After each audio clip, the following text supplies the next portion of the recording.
I would love to start off to asking you, I don't know if you were able to hear Tom's interview there that he did with Dominic Raab. You could hear the frustration in Dominic Raab's voice when he was talking about Emmanuel Macron, talking about what we're now calling the sausage wars, the Northern Ireland Protocol and so on. I just wondered what your feelings were about that, whether you shared his frustration. He actually said we can't gag or disinvite people like Emmanuel Macron, but it sounded to me that that's exactly what he would like to do. We don't disinvite people, of course we don't, and we've got to work with them. But unfortunately, people sometimes talk nonsense. Clearly, we have one United Kingdom, and we don't need any advice from the French president one way or the other in relation to that. What we do need to do is we do need to sort out this nonsense, this continual bickering with the EU, and we need to get some sort of veterinary agreement so that we can export food backwards and forwards across the border from Europe into the UK. And there's lots of different ways we can do it. At the moment, we have nothing. I mean, our agreement with Europe is even worse than, let's say, even the Americans. I mean, we don't have a proper veterinary agreement. So we need to get that done. And lots of things have been suggested. I would suggest the Swiss deal. But, you know, there's lots of other ones, and they just need to get on with it. But let's stick with ridiculous. With the protocol. The clock is ticking. We've only got a couple of weeks. What would you do that the government isn't doing?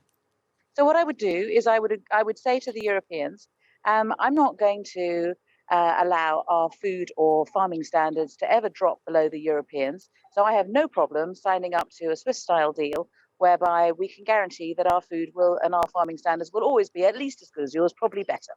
And that would then, I appreciate, make it more difficult for us to import hormone-injected beef and chlorinated chicken and, you know, beef that's been where there's been far too much antibiotics used, etc., etc. But that's fine, because in the end, our trade deals ought to be just about looking after ourselves, and we shouldn't be lowering our food standards, and we shouldn't be allowing, you know, cheaply produced goods from either from Australia or America to come flooding into the markets and undermining our farmers who produce really good quality product.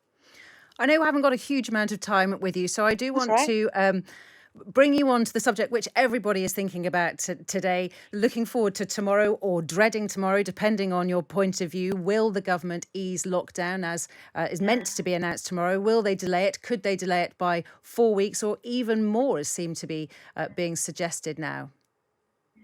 Well, I think that really what the government needs to do is they need to do what they should have done right from the start, which is to follow the science and follow the scientific advice, and ensure that they do that and make sure that they're faithful to it. And then their job is to make clear decisions and to express it in such a way that there is no room for misunderstanding. They're all singing from the same hymn book. You know, there's no contradictions.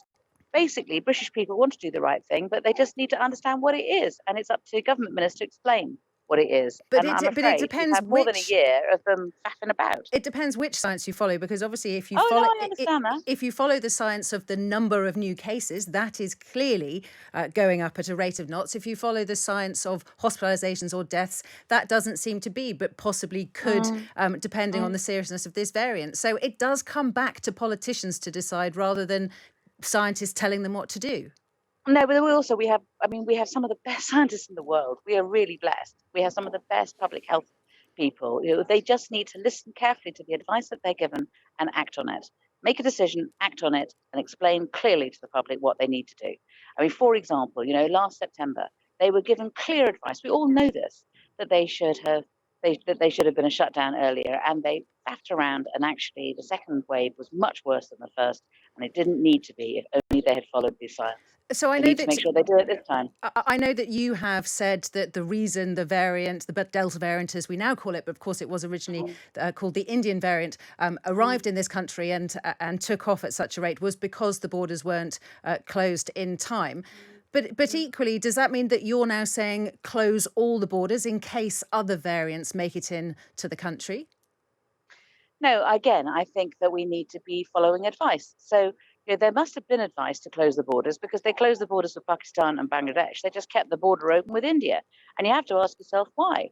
I think it was because of the short-termist policies of Boris Johnson, which is completely selfish. He just wanted to be able to go to India and have the possibility of signing some sort of pre-trade deal with the Indians. I think that was reckless, and I think that at a time when the pandemic was growing in India, should not have happened.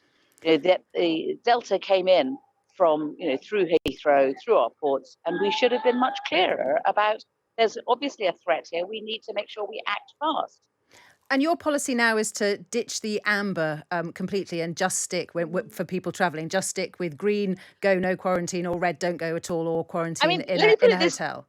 Yeah, let me put it to you this way, Daisy. I mean, whatever the rules are, I know people who think amber is stop, and I know people who think amber means go faster. I mean, there is confusion just in traffic lights, but people are not clear about what amber means, whether they're allowed to go, whether they're not allowed to go. We need to be giving out clear instructions to the public and saying one last push. One last push, let's get this sorted. Let's not jeopardize everything by making silly short-termist decisions now. I know, but it's up to the government to decide this. The governments, they're the ones in power. They need to consider things very carefully and, and make responsible decisions. It's tough being in government, but they need to do it responsibly. And Emily Thornberry, I want to ask you the same question I asked Dominic Raab, which is at 2:00, England has their first game of the Euros. We know the players will take the knee. We're pretty certain that some fans will boo. Would you say that those fans who do boo, if they boo, are racist? I think that they should think very carefully about what these England players have been saying. They have been putting it incredibly articulately and thoughtful people. And they, every day, England players, suffer either on social media or elsewhere, sort of racism that, frankly, the people booing on the terraces have never experienced themselves. And I would suggest that people on the terraces need to learn from the England players who they look up to and they admire quite rightly on every other thing, and just ask themselves, might there be something in this? Because I think that there is. And, we still have racism in this country, and we need everybody to be on the same side. And your boss, Keir Starmer, famously took the knee. He got a lot of criticism from some quarters saying it's simply virtue signalling and it's not appropriate. Would you take the knee? I would do what I've always done, and I have done it all my life. I fight in every way that I can in order to try to increase equality in our country. We've still got a long way to go. I'm not getting involved in, this argument or that argument. In the end, I will do whatever I can to increase equality in our country. We still have terrible differences in terms of income and opportunity, and we need everyone to have an equal chance and to be treated properly. But that doesn't really answer my question of, would you take the knee? When are you suggesting that I do it? And how? And well, in the same way that Keir Starmer did it in his House of Commons office, surrounded by the Pugin wallpaper. Would you do that? Well, if there was a national move, if there was a call for everyone to do it, then obviously I would play my part. But randomly now, sitting as I am on the dock at St Ives, I'm not going to take the knee now. And just on this subject of culture wars and woke wars and also sort of identity politics, obviously you got into trouble for seeming to mock a St George's flag. There'll be lots of St George's flags flying today. What lessons did you learn from that about how people feel about these issues? I think the lesson that I learned was that if you just simply put up an image and allow other people to interpret that image.